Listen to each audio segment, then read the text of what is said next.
Subscribe now and press the bell icon. Never miss an update. नमस्कार साथियों, स्वागत करता हूं सभी का इस YouTube चैनल पर। साथियों, NCERT 12th क्लास की जो साइकोलॉजी का आपके टेस्ट सीरीज चालू कर रखी है, उसमें टेस्ट नंबर 2 आपके लिए लेकर आया हूं। 10 प्रश्न आपको यहां पर देखने को मिलेंगे और बहुत ही अच्छी तरीके से आप इन 10 प्रश्नों को करने वाले हो। साथियों, बिल्कुल इस टेस्ट में आपको कुछ विशेष लगने वाला है, समझाने के तरीके में भी, और प्रश्न को आप किस प्रकार हल करते हो उसमें भी आपको बहुत ही शानदार आपको महसूस होने वाला है। तो बिल्कुल आप 10 प्रश्न को ही करके देखिए मित्रों। इस वीडियो को पूरा देखने के बाद अपने आप इस चैनल से आप जुड़ जाओगे, तो वीडियो को पूरा देखिएगा मित्रों। प्रश्न नंबर 1 आता है। पहला प्रश्न है, बुद्धि के मनोमितिक उपागम के अनुसार बुद्धि एक विशिष्ट प्रकार की योग्यता है, अनेक प्रकार की योग्यताओं का समुच्चय है, एक कौशल है और आंतरिक कारक है। तो साथियों देखिए, नॉर्मली तरीके से बुद्धि को 2 भागों में वर्गीकृत किया है। उसमें एक प्रकार आता है आपके मनोमितिक उपागम। अगर नहीं पढ़ा है तो नोट करके लिख लीजिए आप इस प्रश्न को। साथियों, मनोमितिक उपागम के अनुसार बुद्धि अनेक प्रकार की योग्यताओं का समुच्चय है। साइकोलॉजी में जब किसी भी क्वेश्चन का आप आंसर देते हो तो सबसे पहले आप प्रश्न को समझिए, फिर आंसर देना है। अगर आपने प्रश्न को समझा तो मतलब आपने 70% क्वेश्चन तो वहीं कर लिया। प्रश्न को समझना बहुत ही बड़ी बात है। क्वेश्चन के आंसर देना ज़्यादा बड़ी बात नहीं है, लेकिन प्रश्न समझना बहुत बड़ी बात होती है। तो मित्रों, जो मनोमितिक उपागम है, इसका ये कहना है कि बुद्धि अनेक प्रकार की योग्यताओं का समुच्चय, समुच्चय का मतलब क्या है? संगठन। ठीक है, संगठन जिसको आप कहते हो। कोई एक प्रकार की योग्यता नहीं होती है बुद्धि में, बल्कि अनेक प्रकार की योग्यताएं पाई जाती है। उनका जो संगठन है वही आपके बुद्धि कहलाती है, ऐसा मनोमितिक उपागम मानता है। तो आपका यहाँ पर विकल्प नंबर 2 बिल्कुल राइट है। क्लियर है सभी के? प्रश्न नंबर 2 देखेंगे साथियों। दूसरा प्रश्न है, बुद्धि के संप्रत्यों को मानसिक संक्रियाओं के रूप में औपचारिक बनाने का प्रयास करने वाले प्रथम मनोवैज्ञानिक थे। स्पीयरमैन, शोर्न, बिने और टर्मन। तो आपके सामने 4 विकल्प है। यहाँ पर भी आप प्रश्न को समझिए और फिर आंसर दीजिए। इसका राइट आंसर आप बड़ी इजी तरीके से दे सकते हो। प्रश्न आपसे पूछ रहा है जो बुद्धि के संप्रत्य है कि भाई बुद्धि क्या है क्या नहीं है, इसके बारे में मानसिक संक्रियाओं के रूप में कि भाई बुद्धि एक मानसिक संक्रिया है, औपचारिक बनाने का प्रयास करने वाले प्रथम। तो सबसे पहले मतलब बुद्धि के बारे में किसने बताया है? आपसे यही प्रश्न पूछा गया है। और सबसे पहले बुद्धि के बारे में बताने वाले थे बिने। कौन थे मित्रों? बिने। इन्होंने ही मानसिक संक्रियाओं के रूप में बुद्धि के संप्रत्यों को औपचारिक बनाने का प्रथम बार प्रयास किया था। तो यहाँ पर आपका विकल्प नंबर 3 बिल्कुल सही है। प्रश्न नंबर 3 देखेंगे साथियों। तीसरा प्रश्न आता है, आर्थर जेनसेन ने बुद्धि का एक पदानुक्रमिक मॉडल प्रस्तुत किया जिसमें उन्होंने बुद्धि के 2 स्तर बताए, जिसके प्रथम स्तर में, हो सकता है ये क्वेश्चन आपके लिए नया हो क्योंकि मैं आपके लिए कुछ विशेष ही लेकर आऊँगा जो एग्ज़ाम में आपसे प्रश्न पूछे जाते हैं और जो आपको ऐसा लगता है कि यार ये प्रश्न कहाँ से आ गया, तो वो चीज़ें मैं आपको यहाँ पर अवेलेबल करवाऊँगा मित्रों। बिल्कुल यहाँ पर आर्थर जेनसेन की बात की जा रही है। इन्होंने बुद्धि का एक पदानुक्रमिक मॉडल प्रस्तुत किया था और बुद्धि के वहाँ पर इन्होंने 2 स्तर बताए। तो उसके प्रथम स्तर की यहाँ पर आपसे पूछ रहा है कि प्रथम स्तर में क्या बताया है।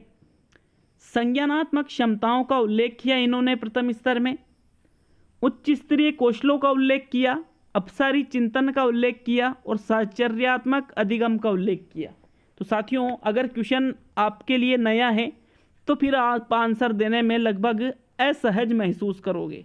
यहाँ पर आपका चौथा विकल्प सही है, साहचर्यात्मक अधिगम का उल्लेख किया। जो दूसरा स्तर यहाँ पे जो 2 स्तर बताए थे, इसके जो प्रथम स्तर में इन्होंने साहचर्यात्मक अधिगम का उल्लेख किया और इसके द्वितीय स्तर में इन्होंने संज्ञानात्मक क्षमताओं का उल्लेख किया जो उच्च स्तरीय कौशलों से संबंधित है। तो यहाँ पर आपका चौथा विकल्प सही है। प्रश्न नंबर 4 देखेंगे मित्रों। चौथा प्रश्न आता है, गार्डनर के अनुसार विमान चालक, विमान चलाने वाला, मूर्तिकार, मूर्ति बनाने वाला, नाविक, चित्रकार, वास्तुकार, शल्य चिकित्सक आदि में किस बुद्धि की प्रधानता होती है। तो यहाँ पर मैंने बहुत सारे यहाँ उदाहरण लिए हैं एनसीईआरटी की बुक से, जो उसमें दे रखा है। अब यहाँ पर आपसे सीधा सा पूछ रहा है कि जो इतने सारे ये विमान चालक है, मूर्तिकार है, नाविक है, चित्रकार है, वास्तुकार है, शल्य चिकित्सक है, सभी में आपको यहाँ पर यूँ देखना है कि कौन सी बुद्धि की प्रधानता होती है।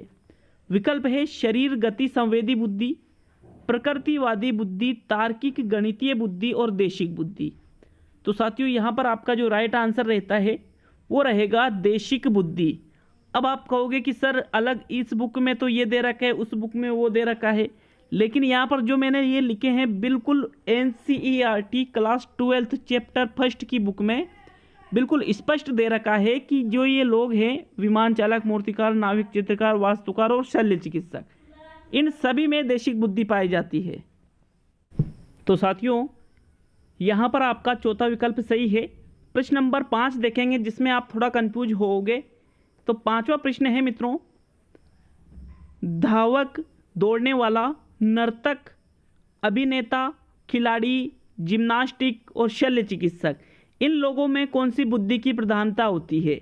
शारीरिक, गति संवेदी, प्रकृतिवादी, अंतर्वैयक्तिक और भाषागत। अब अपने दिमाग में आता है कि अभी अपन ने शल्य चिकित्सक में तो अभी इसके पहले जो प्रश्न हमने पढ़ा है देशिक बुद्धि, वहाँ पर आपने बताया था, और यहाँ पर तो देशिक बुद्धि तो विकल्प में है ही नहीं। तो साथियों यहाँ पर देशिक बुद्धि के साथ में शल्य चिकित्सक में शारीरिक गति संवेदी बुद्धि भी पाई जाती है। प्रथम विकल्प यहाँ पर सही है साथियों। देखिए प्रकृतिवादी, अंतर्वैयक्तिक, भाषागत, तीनों यहाँ पर गलत हो जाता है। जो आपकी शारीरिक गति संवेदी वाला विकल्प है सिर्फ वो ही राइट रहेगा। नेक्स्ट प्रश्न नंबर 6 देखेंगे। 6वां प्रश्न आता है, बुद्धि का त्रिचापीय सिद्धांत किसने दिया। तो सीधा सा यहाँ पर प्रश्न है, अगर याद है तो बिल्कुल इजीली आप इस प्रश्न को सही कर सकते हो।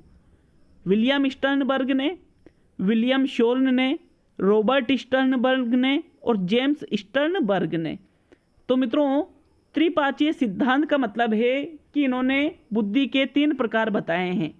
उस सिद्धांत में यहाँ पर आपको यही बताना है सिर्फ कि ये जो त्रिचापीय सिद्धांत है ये देने वाले कौन थे। तो साथियों यहाँ पर जो मैंने विकल्प डाले हैं हो सकता है आपको स्टर्नबर्ग याद हो, लेकिन यहाँ पर इनका पूरा नाम क्या है वो भी आपको देखना है। तो बिल्कुल मित्रों देखिए, जो विलियम स्टर्नबर्ग है ये गलत है, विलियम शोर्न भी गलत है, जेम्स स्टर्नबर्ग भी गलत है। आपका ओनली तीसरा विकल्प ही सही है। रॉबर्ट स्टर्नबर्ग इनका पूरा नाम है, जिन्होंने बुद्धि का त्रिचापीय सिद्धांत प्रस्तुत किया था। तो तीसरा विकल्प इसमें आपका राइट रहेगा। प्रश्न नंबर 7 देखेंगे मित्रों। 7वां प्रश्न है, स्टर्नबर्ग के अनुसार बुद्धि के प्रकारों में सम्मिलित है घटकीय बुद्धि, आनुभविक बुद्धि, सांदर्भिक बुद्धि और इनमें से सभी। तो इन्होंने बुद्धि के 3 प्रकार बताए थे। मैंने इसके पहले वाला जो क्वेश्चन है उसमें आपको बता दिया था। और ये जो 3 प्रकार है कौन कौन से हैं देख लीजिए। घटकीय बुद्धि है, आनुभविक बुद्धि है और सांदर्भिक बुद्धि है। तो मतलब तीनों ही सही है, इसलिए आपका चौथा विकल्प राइट रहेगा। विकल्प नंबर 4 इसमें सही है, इनमें से सभी। मित्रों सुबह 9 बजे हिंदी में एक वचन बहुवचन मतलब वचन टॉपिक से शानदार 20 प्रश्न आपको देखने को मिलेंगे। सॉरी 9 बजे क्या 8 बजे ही उस वीडियो को मैं अपलोड कर दूंगा। तो साथियों 8 बजे ही आप उस वीडियो को देख सकते हो, जिसमें आपके वो टॉपिक भी क्लियर हो जाएगा उस वीडियो को देखने के पश्चात। तो चौथा विकल्प यहाँ सही है।